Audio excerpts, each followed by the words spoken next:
Hello everyone, good morning and welcome back to my new blog. So আজকে রবিবার, এখন বাজে সকাল 9টা। ঘুম থেকে উঠে পড়েছি আর এদিকে জানালা খুলতেই দেখছি যে বাইরে আজকে প্রচণ্ড রোদ উঠেছে। পরপর বেশ কিছুদিন বৃষ্টি থাকার পর আজকে অনেক দিন পর আকাশটা কিন্তু এতটা ক্লিয়ার হয়েছে, তো সেই জন্য ভালোও লাগছে। কিন্তু তার সাথে গাইস আজকে কিন্তু মারাত্মক গরমও পড়েছিল। তবে গরম থাকলেও আজকের আকাশটা কিন্তু খুবই সুন্দর লাগছিল দেখতে, মনে হচ্ছে পুরো আকাশ জুড়ে যেন তুলো ভেসে রয়েছে।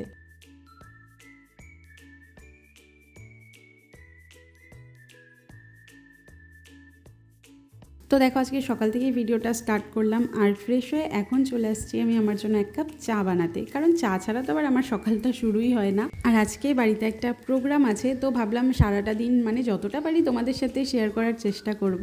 তো কিসের প্রোগ্রাম রয়েছে অবশ্যই শেয়ার করব, তার জন্য কিন্তু পুরো ভিডিওটা দেখতে হবে। যদিও থাম্বনেল আর টাইটেল থেকে হয়তো বুঝতে পেরে যাবে। এদিকে আমার চা হয়ে গেছে, তো চায়ের সাথে বিস্কুট নিয়ে আমি বসে পড়েছি। আর প্রীতম চা খাইনি, সেই জন্য ওকে আম্মুড়ি দিয়েছিলাম, তো সেটা খেয়ে এখন যাচ্ছে ও বাজারে। আর ও বেরিয়ে যাওয়ার পর আমার প্রথম কাজ ছিল সব ঘর ঝেড়ে মুছে আগে পরিষ্কার করে নেওয়া, কারণ একবার রান্নাঘরের কাছে ঢুকে গেলে তারপর এদিকে আর সময়ই পাবো না। ওর জন্য সবার আগে এই কাজটাই কমপ্লিট করে নিয়েছি। আর এই ভিডিওটা কিন্তু এখনকার না, সেই 1 মাস আগের পুরনো একটা ভিডিও। তো সেদিন ছিল জুলাইয়ের 5 তারিখ আর জুনের 26 তারিখ আমাদের অ্যানিভার্সারি ছিল। তো সেদিন তো শুধু কেক কেটে সেলিব্রেট করেছি, ভিডিও শেয়ার করেছিলাম। আর তার কিছুদিন পর মানে আজকে জুলাইয়ের 5 তারিখ, সেই অ্যানিভার্সারি উপলক্ষেই ছোটো মোটো একটু গেট টুগেদারের আয়োজন করেছিলাম। আর সেই ভিডিওটাই আজকে আমি এতদিন পর তোমাদের সাথে শেয়ার করছি। তো সকাল থেকেই আজকে মার আমি খুবই ব্যস্ত। ওদিকে তো আমার ঘর মোছা, কাপড় কাচা ওগুলো সমস্তটা হয়ে গেছে। এখন চলে এসেছি রান্নাঘরে।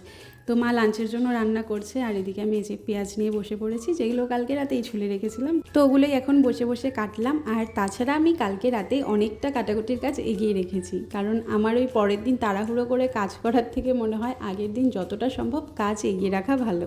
আর তার মাঝে এই যে প্রীতমও বাজার নিয়ে চলে আসছে, আর ও যা কাণ্ড করেছে আজকে মানে বলার বাইরে। ওকে বলেছিলাম ফ্রাইড রাইসের জন্য বিনস আনতে, আরও বিনসের জায়গায় এক গাদা বরবটি নিয়ে চলে আসছে।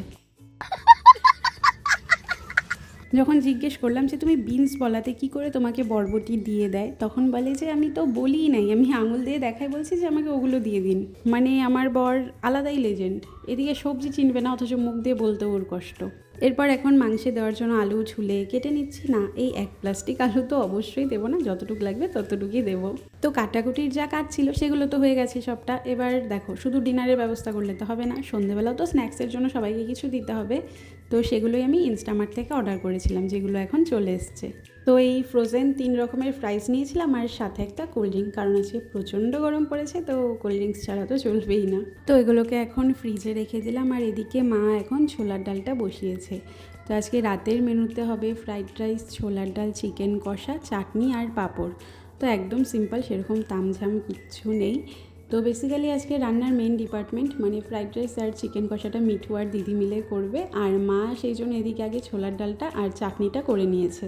তো আমার যতটুকু করার সেগুলো তো হয়েই গেছে, আর মার ডিপার্টমেন্টে ছিল চাটনি আর ছোলার ডাল, সেটাও দেখতেই পাচ্ছ হয়ে গেছে। আর তারপর এখন প্রায় 4টার মতো বাজে, এদিকে মিঠুও চলে এসছে। তো এখন ও এসেই আগে মাংসটাকে ম্যারিনেট করে রাখছে। আর তার মাঝে কিন্তু আমার স্নান আর লাঞ্চ দুটোই হয়ে গেছে, তবে ভীষণ ব্যস্ত ছিলাম যে কারণে আর ভিডিও করা হয়নি। তো এখানে তো চিকেনটাকে ম্যারিনেট করছে, আর এদিকে অল্প করে মাটনও আনা হয়েছিল, তো সেটা অলরেডি ম্যারিনেট করা হয়ে গেছে। তো এই বিকেলের দিকে দিদি সৈকতটাও চলে এসেছিলো। তো দিদি আসার পর এদিকে এখন মাটনটা বসিয়ে দিয়েছে আর মিঠু এদিকে চিকেনটা করছিল। আর এখন কিন্তু সন্ধে হয়ে গেছে, 6:45 বাজে। তো রান্না আমাদের আরও আগেই কমপ্লিট হয়ে যেত, কিন্তু রেগুলেটর খারাপ হওয়ার কারণে ওভেনের সাথে সিলিন্ডারটা কিছুতেই লাগাতে পারছিলাম না। তো তারপর প্রীতম গিয়ে আবার নতুন একটা রেগুলেটর নিয়ে আসলো, তারপর গিয়ে রান্নাটা শুরু হলো। তারপর দেখো, এদিকে চলে এসছে আমাদের বাচ্চা পার্টি। ওরা আজকে সারাদিনে একবারও আসেনি, একেবারেই সন্ধেবেলাতেই আসলো। আর জানো তো, আজকে ভেবেছিলাম যে আমি একটা শাড়ি পরবো, সুন্দর করে সাজুগুজু করব, কিন্তু আজকে যে এত গরম পড়েছে আলটিমেটলি আমার আর কিচ্ছু ইচ্ছে করলো না। তারপর ভাবলাম যে ঠিক আছে, বাইরের কেউ তো আসছে না, আমরা বাড়ির সবাই, আর যাদের সাথে আমরা সব সময় থাকি শুধু তারাই, তো ওই জন্য সাজগোজের কোনো ব্যাপার নেই। তো এদিকে যে সমস্ত রান্নাবান্না সাজিয়ে গুছিয়ে রাখা হয়েছে, আর কাকিমণি এদিকে এখন শুধু পাঁপড়টা ভাজছে।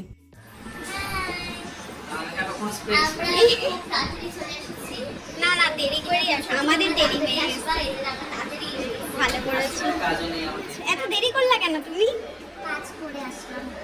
আর সত্যি দেরি করছো সাগরিকা, কেন? শয়তান।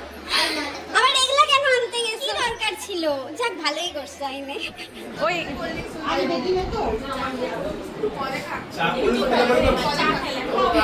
গাইস ভীষণ ব্যস্ত আমি, ওই জন্য আমি ব্লগ করার টাইম পাচ্ছি না।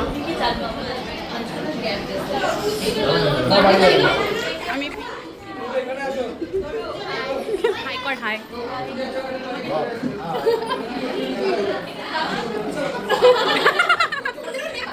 নিচে তো হাই করো। গাইস গরমে আমাদের অবস্থা শেষ, গরমে সবাই শেষ। তো যাদের আজকে আসার কথা ছিল সবাই এখন চলে এসছে। আর তখন যে আমি ইনস্টামার্ট থেকে অর্ডার করেছিলাম সেগুলোই বনিদিকে বললাম তুই তাহলে এখন একটু এগুলো ভেজে দে। আর এরপর আমি আর একদমই ভিডিও করার টাইম পাইনি। আজকে কিন্তু মাসি মানে সৈকতদার মা, কাকি, তারপরে আমার শাশুড়ি মানে প্রীতমের মাও এসেছিল, তবে ওনাদের আর ভিডিওতে দেখানো হয়নি।